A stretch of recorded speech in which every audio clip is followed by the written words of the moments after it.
दोस्तों, वीरान बियाबान इलाकों और दरख्तों के पत्तों से बने घरों से लेकर आलीशान 5 स्टार होटलों और स्काई स्कैपर्स तक का सफ़र कतर ने कैसे तय किया, कैसे एक शख्स के छोटे से फैसले ने पूरे कतर की किस्मत को बदल के रख दिया। और सबसे बढ़कर ये कि क्या 2022 में कतर में होने वाले फीफा वर्ल्ड कप में कतर को भारी नुकसान उठाना पड़ा। आज की वीडियो में हम आपको एक ऐसे देश की कहानी सुनाएंगे जो 100 साल पहले तक एक सहरा था और आज दुनिया का अमीर तरीन मुल्क है। इसकी पर कैपिटा इनकम अमेरिका से भी ज्यादा है। दोस्तों, सबसे पहले तो आपकी ये कंफ्यूजन क्लियर करते हैं कि कतर की पिन पॉइंट लोकेशन क्या है। कतर सऊदी अरब के साउथ में पर्शियन गल्फ पर मौजूद एक ऐसा मुल्क है जो अपने हमसाया ममालिक की तरह तेल की दौलत से माला माल है। यूएई और बहरीन कतर के बिल्कुल साथ साथ मौजूद हैं। हैरानगी की बात तो यह है कि इस मुल्क की कुल आबादी सिर्फ 30 लाख है, जिसमें से 80% लोग इसके कैपिटल दोहा में रहते हैं। कतर एक जजीरा नुमा मुल्क है, यानी ऐसा मुल्क जो 3 अतराफ से पानी से घिरा हुआ है।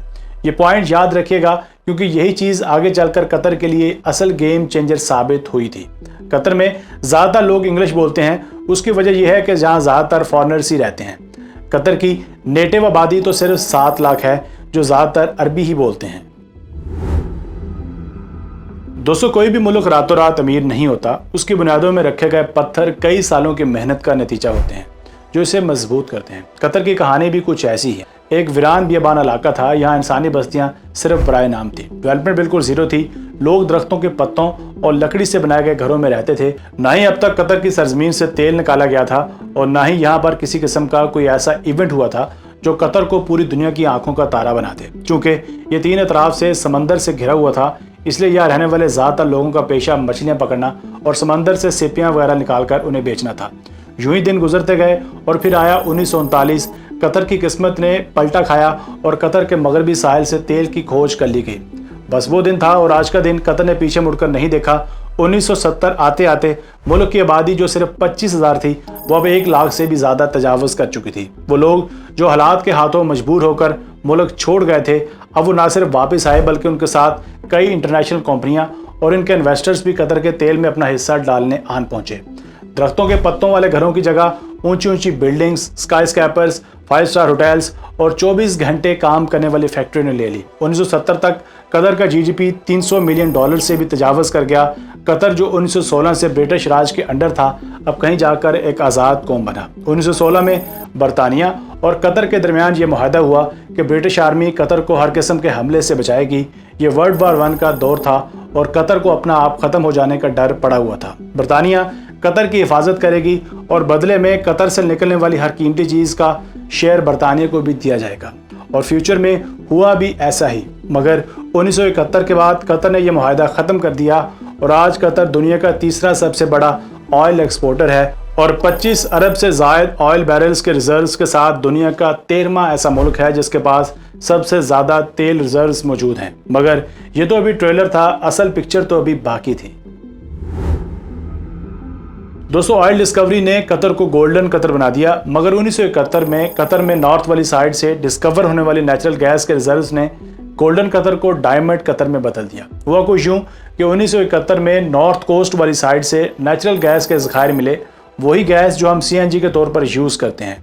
ये उसी नेचुरल गैस की कंप्रेस फार्म है, मगर तब लोगों को ना ही गैस के इस्तेमाल का इतना पता था और ना ही कोई इस डिस्कवरी को इतना सीरियस ले रहा था, क्योंकि तब जिन ममालिक तक कतर ने गैस पहुंचाई थी वो कतर से बहुत ज़्यादा दूर थे और जाहिर सी बात है गैस पाइपलाइंस के अलावा तो कहीं पहुंच नहीं सकती।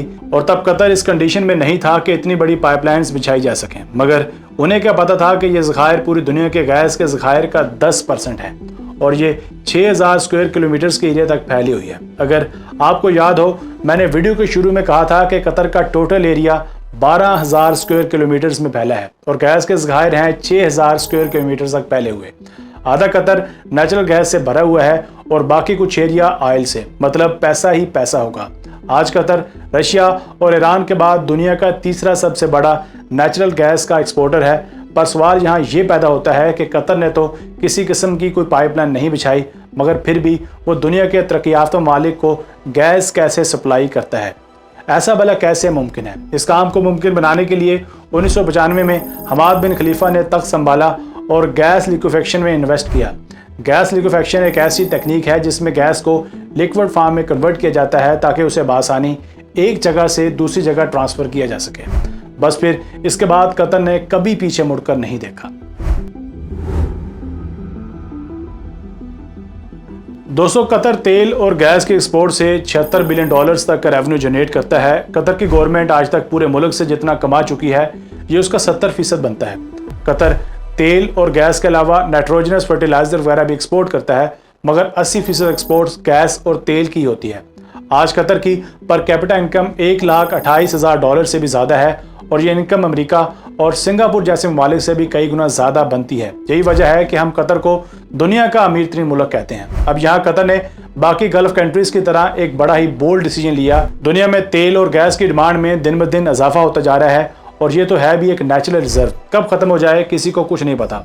दूसरा डर जो कतर की नींदें हराम किए हुए है वो है इलेक्ट्रिक गाड़ियों का मार्केट में आना, जो ऑयल के एक्सपोर्ट में वाज़ेह कमी ला सकता है।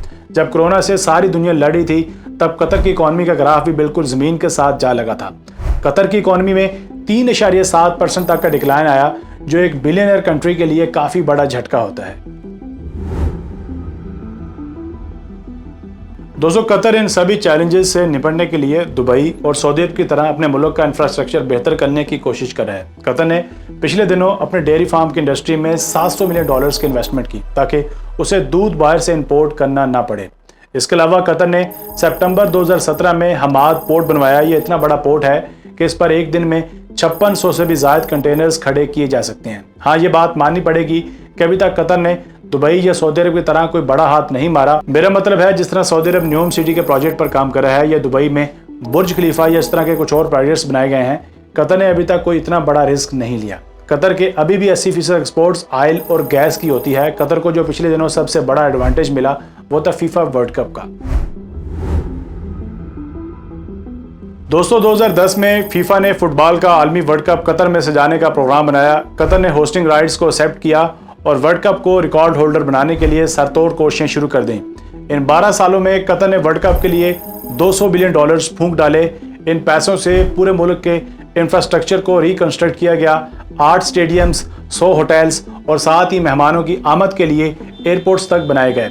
स्टेडियम्स में कूलिंग सिस्टम इंस्टॉल करवाए गए। दोहा में $36 बिलियन स्पेंड करके दोहा मेट्रो बनाई गई। कतर के फाइनेंस मिनिस्टर ने तो यहाँ तक भी कह दिया कि हमारे एक हफ्ते में $500 मिलियन तक भी खर्च होते रहे हैं।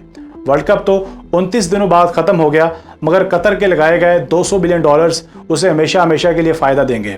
एक अंदाजे के मुताबिक इस वर्ल्ड कप में पूरी दुनिया से 14 लाख लोग कतर आए।